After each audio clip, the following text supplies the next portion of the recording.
কি হয়েছে একটু চিল্লা পাল্লা করছিস কেন? আপনি দেশের কোনো খবর রাখেননি? হ্যাঁ, কি হয়েছে? ওদিকে ফেনী কুমিল্লা ওগুলা ডুবে শেষ হয়ে যাচ্ছে। চলে যাচ্ছে, আমি কি করবো? কি হয়েছে? কি সমস্যা? কি ভারতের সরকার পানি ছেড়ে দিয়েছে, দেশের ওগুলা সব ক্ষয়ক্ষতি হয়ে যাচ্ছে।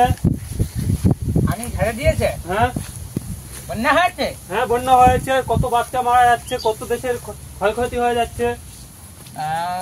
দেখো দিনে কি করা যায় না, কদিনে না কি করা যায়?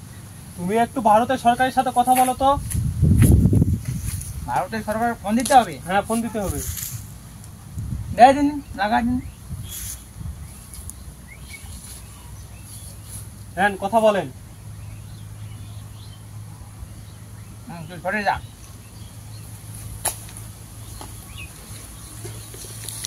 হ্যালো, হ্যাঁ মোদি নানো, নমস্কার নমস্কার নমস্কার। তো ভালো আছো? আমি আর তো কেমনে ভালো থাকবো, ভালো তো রাখেননি। হ্যাঁ, ভালো রেখেছেন?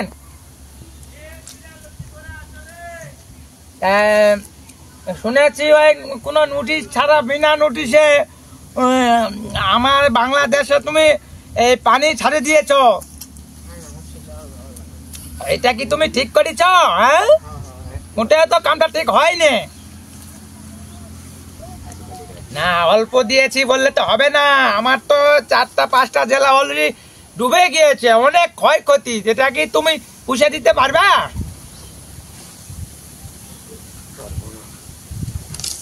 শোনো, তোমার একটা কথা কই। হ্যাঁ, তুমি যদি ভালো চাও তাহলে গেটটা ক্লোজ করে দাও, নাহলে আমরা বাঙালি খেপলে আবার সমস্যা হয়ে যাবে নি, বুঝা নেই? এ তো ভালো না, বাঙালি ভালো না, খেপলে সমস্যা হবে। হ্যাঁ, ক্লোজ করে দেবেন সত্যি? আহা, আমি তো বলেছি ইলিশ নিয়ে টেনশন নাই রে বাবা। দেবানি তো কইছি, টাকে ইলিশ লাগবে, দেব। কত ইলিশ লাগবে তোমার? হ্যাঁ, তোমার একটা দেবানি, সমস্যা নাই তো। আরে দাম নিয়ে কোনো তো বিষয় না। আমার দেশত তো 800-900 টাকা 1000 টাকা পর্যন্ত কেজি যাচ্ছে, ইলিশের দাম তো কমে গেছে।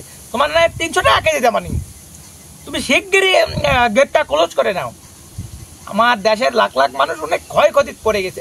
বুঝতেছে না রে। দেবেন? সত্যি? আচ্ছা আচ্ছা আচ্ছা, ঠিক আছে, ঠিক আছে, আচ্ছা ঠিক আছে, আচ্ছা ঠিক আছে, আচ্ছা আচ্ছা, নমস্কার।